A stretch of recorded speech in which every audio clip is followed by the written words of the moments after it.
Hi, I'm Bill with The Art of Coaching High School Tennis, and I'm with Dave, High School Tennis Coaching Mastery. We're going to talk about why Scott Ford has been such a huge influence on us. Scott is one of the founders of the Evolutionary Sports Collective, which I am a member of, and that is an amazing cutting edge think tank for the philosophy of sports. I was just on a call with them yesterday.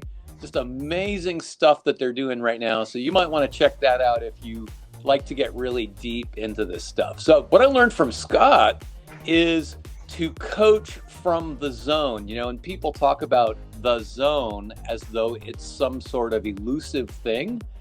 But really, it's not impossible to get into the zone often at will by doing a couple little things, and they might be specific to you, but everybody's kind of got their own little entryway to the zone. The way that Scott influenced me the most is that I had written a book called The Athlete-Centered Coach, and then I had a 90-minute conversation, an interview with Scott that gave me the theme that needed to run through that book. And the theme was doing everything at the right place, time, and space.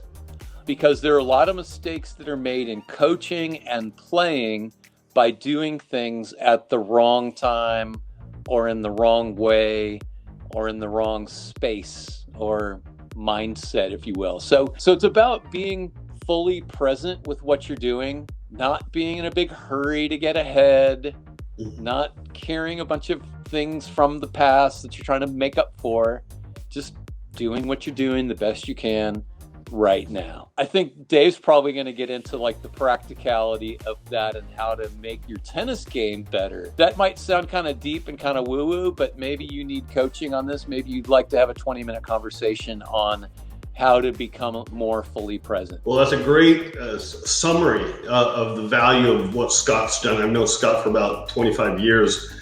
When I was senior editor for tennis1.com, he contributed a lot of great information. And not only he's got a great book, In the Zone, but he talks about what's called parallel mode processing, which is a big esoteric word or phrase, but basically, what I love about Scott's work is he's created a mechanism that allows players to play in the present mindset. This goes back to a little bit of Jim Lair stuff of, being in the present mind rather than in the past or in the future.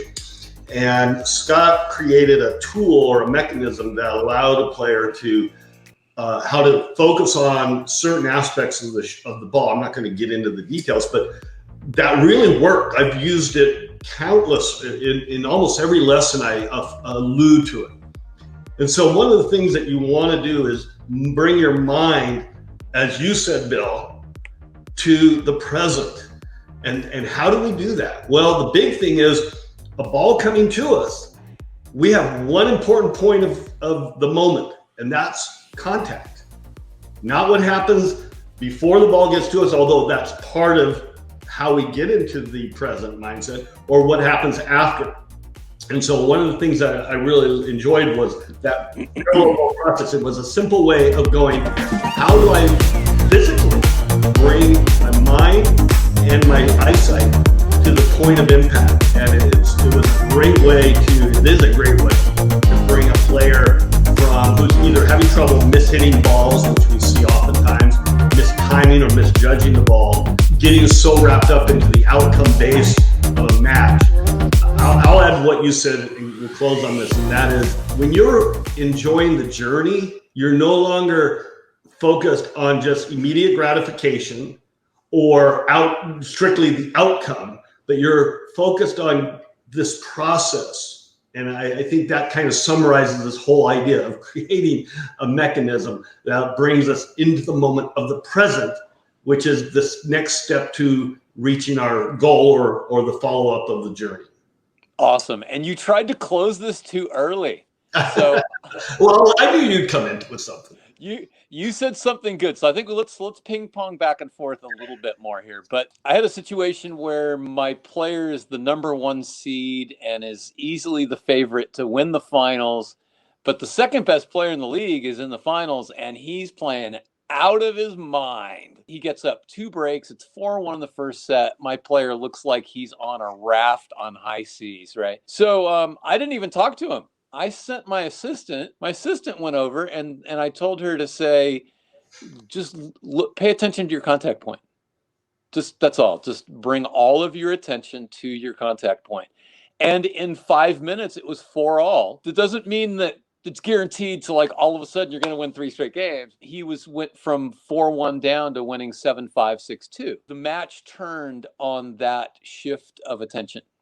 Yeah, I've seen it hundreds of times where when a player is so wrapped up in thinking, I should beat this player, or this player is so head and shoulders better than me, I don't stand a chance. Well, upsets and demolishing an opponent is usually done when the player is focused on the very moment of the present. And that is exactly what you just referred to. Your player came from behind because you moved him from, oh my God, I'm losing to a player I should beat, to what is important to this match right now. And that's the next shot, making good contact with the vision of where I want that ball to go.